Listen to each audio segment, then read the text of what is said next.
সুপ্রিয় দর্শক আসসালামু আলাইকুম, কেমন আছেন আপনারা? নিশ্চয়ই ভালো আছেন। আজকের ভিডিওতে আপনাদের সবাইকে স্বাগত জানাচ্ছি।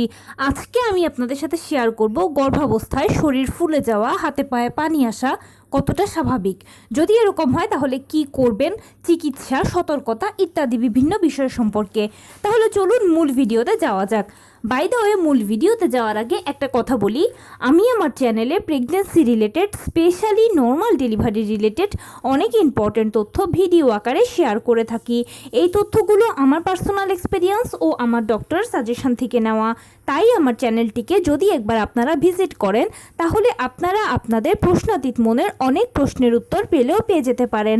আমন্ত্রণ জানাবো আমার চ্যানেলটিকে একবার ভিজিট করে দেখার।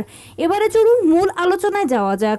আমি শুরুতেই বলেছি আজকে আলোচনা করব গর্ভাবস্থায় হাত পা ফুলে যাওয়া, শরীরে পানি আসা কতটা স্বাভাবিক ব্যাপার। এগুলো হলে কি করবেন, কি চিকিৎসা, কি সতর্কতা ইত্যাদি সব কিছু সম্পর্কে। দেখুন, প্রেগন্যান্সি পিরিয়ডটা একটা মেয়ের জন্য খুব সেন্সিটিভ একটা সময় এবং সেই সাথে আনন্দময় সময়। কেননা জীবনে প্রথমবার আপনি মা হতে যাচ্ছেন বা মা হওয়ার মতো অনুভূতি আপনি পাচ্ছেন। সেই সাথে এটা একটু কষ্টকর এই জন্য যে এই সময়টাতে শরীরে বিভিন্ন ধরনের হরমোন নিঃসরিত হতে থাকে, আর বিভিন্ন ধরনের হরমোন নিঃসরণের ফলে শরীরে বিভিন্ন ধরনের সমস্যাও দেখা দেয়। যেমন ফার্স্ট ট্রাইমেস্টারের দিকে একজন মায়ের বমি বমি ভাব লাগা, খাবারে অরুচি লাগা, খাবার খেতে ভালো না লাগা, এছাড়া মর্নিং সিকনেস সহ বিভিন্ন ধরনের সমস্যা দেখা দিতে পারে। দ্বিতীয় ট্রাইমেস্টারে আসলে বিভিন্ন সমস্যাগুলো তুলনামূলক কমলেও আস্তে আস্তে শারীরিক ব্যথা কষ্টগুলো বাড়তে থাকে। থার্ড ট্রাইমেস্টারে গেলে শরীরে পানি এসে যায়, হাত পা ফুলে যায়, শরীরে ব্যথা করে, যৌনাঙ্গের দিকে ব্যথা করে, কোমরে তলপেটে ব্যথা করে, হাঁটতে চলতে কষ্ট হয়, হাঁটুতে ব্যথা হয়। এখন অনেকেই প্রশ্ন করেন যে এই শরীরে পানি এসে গেল, শরীর ফুলে গেল, এটা কি আসলে স্বাভাবিক ব্যাপার নাকি অস্বাভাবিক কোনো কিছু? দেখুন, এটা সাধারণত স্বাভাবিক ব্যাপারই। প্রেগন্যান্সি পিরিয়ডে সবারই এরকম হয়, হাতে পায়ে পানি আসে, শরীর ফুলে যায়, শরীরে ব্যথা করে। এগুলো আপনি হওয়ার কারণ হচ্ছে আপনার বাচ্চা যে আস্তে আস্তে বড় হচ্ছে, তার যে একটা ওজন তৈরি হচ্ছে সেটা আপনার শরীর নিচ্ছে, মানে তার লোডটা আপনার বডি নিচ্ছে। সেই জন্য আপনার বডির এখন টিস্যুগুলো ফুলে যাওয়া, এছাড়া হাতে পায়ে পানি আসে, এগুলো স্বাভাবিক ব্যাপার, এগুলো অস্বাভাবিকের কিছু নয়। কিন্তু এরকম হলে কি করবেন? এরকম যদি সমস্যা হয় তাহলে ডাক্তারের কাছে যাওয়ার প্রয়োজন নেই, ঘরেই আপনি চিকিৎসা করতে পারবেন। চিকিৎসাটা হচ্ছে নিয়মিত হাঁটাচলা করা। আপনি সকালবেলা ঘুম থেকে উঠে 30 মিনিট হাঁটাচলা করবেন। দুপুরবেলা খাওয়ারের পরে যদি ভালো লাগে 30 মিনিট হাঁটতে পারেন। রাতের বেলা ঘুমোতে যাওয়ার আগেও 30 মিনিট হাঁটতে পারেন।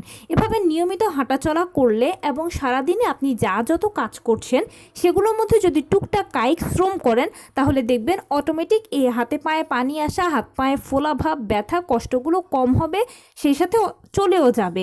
কিন্তু এগুলো আসবে প্রেগন্যান্সি হওয়া পর্যন্ত, মানে ডেলিভারি হওয়া পর্যন্ত এই ধরনের হাতে পায়ে পানি আসবে, ফুলে থাকবে, এটা স্বাভাবিক।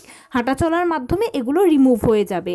কিন্তু যদি দেখেন যে অতিমাত্রায় ফুলে গেছে, একেবারে চোখ ডুবে গেছে, মুখ ফুলে গেছে, অতিমাত্রায় ফুলে গেছে, অতিমাত্রায় পানি এসে গেছে, অসহ্য ব্যথা, অসহনীয় কষ্ট হচ্ছে আপনার, তখন সেক্ষেত্রে অবশ্যই ডাক্তারের শরণাপন্ন হবেন।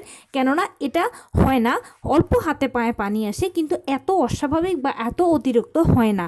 যদি এত অতিরিক্ত হয় তাহলে নিশ্চয়ই কোনো একটা সমস্যার কারণে হয়েছে। সেজন্য অতি দ্রুত ডাক্তারের কাছে যাবেন। পরবর্তীতে আপনার করণীয় কী হবে, ডাক্তার আপনাকে সেভাবে পরামর্শ দেবে, সে মতো ওষুধ সেবন চললে ঠিক হয়ে যাবে। আর অনেকে প্রশ্ন করেন যে এতে বাচ্চার কোনো ক্ষতি হয় কি না। না, আপনার শরীরে পানি আসা, শরীর ফুলে যাওয়ার সাথে বাচ্চার কোনো সম্পর্ক নেই, এতে বাচ্চার কোনো ক্ষতি হয় না। তো এই ছিল আজকের ভিডিও। কেমন লাগলো বলুন?